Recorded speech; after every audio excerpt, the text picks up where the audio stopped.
lain, kemudian unsur-unsur intrinsik. Baik, kalian sudah tahu teks hikayat itu apa? Teks hikayat itu adalah sebuah cerita rakyat yang berasal dari masyarakat, dan itu sudah diyakini sudah turun-temurun dari nenek moyang kita zaman dahulu. Ada yang mengatakan bahwa cerita rakyat itu adalah salah satu bentuk prosa, terutama dalam bahasa Melayu, yang berisi tentang kisah cerita atau dongeng. Jadi, rakyat atau teks hikayat ini adalah sebuah hayalan, ceritanya itu tidak nyata. Jadi seperti itu, cerita Madun Kondang, Timun Ajaib itu kalian sudah menonton kan? Yang di TV itu sudah mengisahkan tentang teks hikayat seperti itu. Kemudian karakteristik itu apa sih? Ada yang sudah tahu? Belum. Oke, karakteristik itu adalah salah satu ciri-ciri karakter. Yang apa sih teks hikayat itu ciri-cirinya apa? Seperti itu. Jadi untuk karakteristiknya itu ada anonim. Kemudian apa lagi? Bersifat statis. Bersifat komunal. Ada lagi menggunakan bahasa klise. Oke. Selanjutnya bersifat didaktis. Yang selanjutnya terdapat kemustahilan. Yang selanjutnya menceritakan kesaktian seorang tokoh. Oke, ada yang sudah tahu tentang karakteristik tentang teks hikayat ini? Ibu akan menjelaskan tentang karakteristiknya. Ada anonim, statis, komunal, klise, didaktis, dan kemustahilan. Baik, di sini ada anonim. Apa sih anonim itu? Anonim adalah cerita rakyat yang tidak menyebutkan nama pengarang. Kenapa kok tidak disebutkan nama pengarang? Karena teks hikayat itu kebanyakan tidak diketahui oleh pengarangnya. Ya, memang kebanyakan seperti itu. Kalian bisa cari sendiri di internet, itu juga ada contoh-contohnya. Kemudian statis. Apa sih statis itu? Statis adalah ceritanya itu tetap dan tidak mengalami perubahan suatu apapun. Kemudian ada komunal. Komunal ini adalah cerita milik umum atau masyarakat. Jadi kalau milik umum itu tidak dibatasi. Misal untuk anak SD. Untuk anak SD itu ceritanya misalnya kan kalau anak SD itu ceritanya ada dongeng seperti itu. Nah, itu tidak dibatasi. Jadi teks hikayat ini bersifat komunal, artinya tidak dibatasi. Oke. Kemudian klise. Apa sih klise itu? Klise ini artinya diulang-ulang. Jadi terdapat pengulang-ulangan dalam sebuah dongeng atau dalam sebuah teks hikayat. Kemudian ada didaktis. Didaktis ini adalah suatu yang mengandung pendidikan atau nilai religius. Kemudian kemustahilan. Cerita dalam teks hikayat itu mengandung kemustahilan. Kenapa? Ya, karena kembali ke pengertiannya tadi bahwa teks hikayat ini adalah cerita yang tidak nyata. Jadi ceritanya itu mustahil. Misal, ada cerita Malin Kundang. Malin Kundang itu kan ceritanya seorang anak yang durhaka kepada orang tuanya ya. Kemudian orang tuanya itu mengutuk anaknya menjadi batu. Nah, itu mustahil kan? Gak ada ceritanya di dunia nyata, itu gak ada yang seperti itu. Sudah paham ya sampai sini?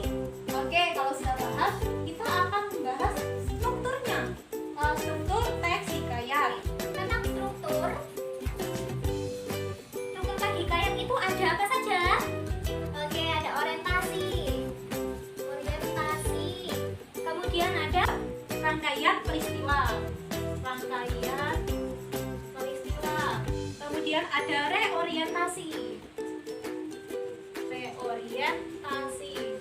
Sudah tahu apa sih orientasi itu? Belum. Orientasi berisi informasi mengenai latar belakang kisah atau peristiwa. Biasanya orientasi itu adalah pengenalan. Jadi sebelum ada cerita, itu ada pengenalan terlebih dahulu, dikenalkan maksud penggambarannya atau. Kemudian ada rangkaian peristiwa. Rangkaian logis dan jelas. Jadi ada urutan waktu kejadiannya itu runtut seperti itu ya. Kemudian ada reorientasi. Reorientasi ini adalah kesimpulan atau penyelesaian dari suatu masalah. Jadi masalah suatu apapun, cerita itu pasti ada reorientasinya. Sudah paham ya? Ini sudah paham, bisa dipahami ya anak-anak? Kemudian kita akan membahas tentang nilai-nilai. Oke, nilai-nilai.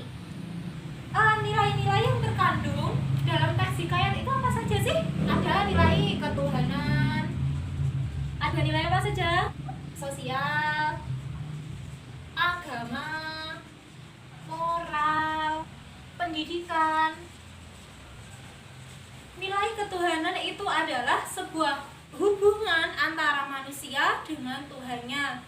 Jadi dalam cerita tersebut ada hubungan, ada sifat-sifat religius seperti itu. Kemudian untuk sosial itu adalah tentang hubungan antar manusia dengan sesama manusianya. Agama seperti hampir mirip sama ketuhanan ya. Itu menceritakan tentang di dalam sebuah cerita tersebut mengandung nilai agamanya, hubungan manusia dengan Tuhannya. Kemudian moral. Ayo yang tahu moral itu seperti apa, nilai moral itu? Oke, nilai moral itu menyangkut masalah baik buruknya. Di dalam cerita tersebut yang baik yang mana dan yang buruk yang mana. Ada lagi tentang sopan santun, terus akhlak, seperti itu masuk dalam moral. Kalau pendidikan hubungannya tidak ada yang tahu. Oke, kalau pendidikan itu menyangkut apa yang diajarkan itu mendidik apa enggak, terus bisa diambil mahnya apa enggak. Kemudian ada unsur intrinsik. Segala sesuatu yang ada di dalamnya. Oke, unsur intrinsik meliputi ada tema, apalagi? Oke, tokoh atau penokohan. Kemudian ada alur, latar, gaya bahasa, sudut pandang. Terus kemudian ada amanat. Ada tema. Apa sih tema itu? Tema adalah pokok pikiran yang menjadi dasar cerita. Oke, misal tema itu segala sesuatu yang ada di dalam, misal ada tema Malin Kundang tadi. Nah, temanya apa? Temanya yaitu cerita rakyat itu tadi. Jadi tema itu segala sesuatu yang menggambarkan dari yang akan dibahas dari cerita tersebut.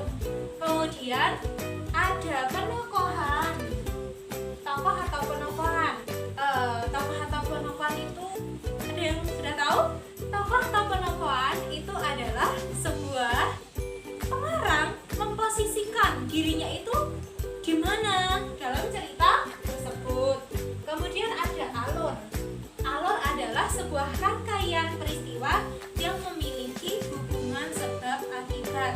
Jadi alur itu terbagi menjadi 3 ya. Alur maju, alur mundur, kemudian bisa alur maju mundur seperti itu, diulang-ulang itu ada alurnya.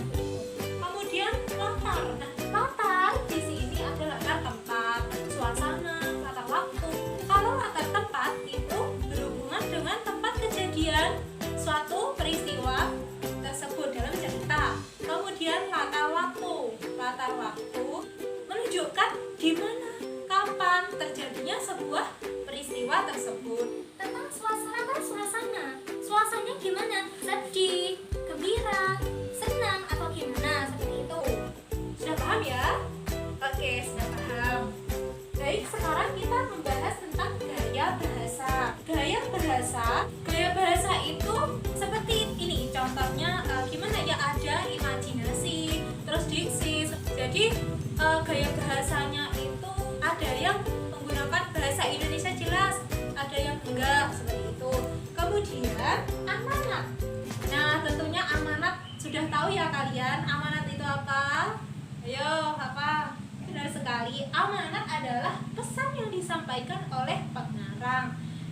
Mestinya di dalam sebuah teks hikayat itu pada sebuah amanat.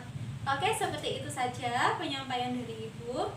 Di sini kalian ada tugas ya, mencari teks hikayat. Contoh teks hikayat boleh carinya dari internet atau dari buku-buku lain. Oke, terus kemudian analisis lah menggunakan strukturnya gimana, nilai-nilainya gimana, unsur intrinsiknya gimana. Terus kemudian minggu depan dikumpulkan ya.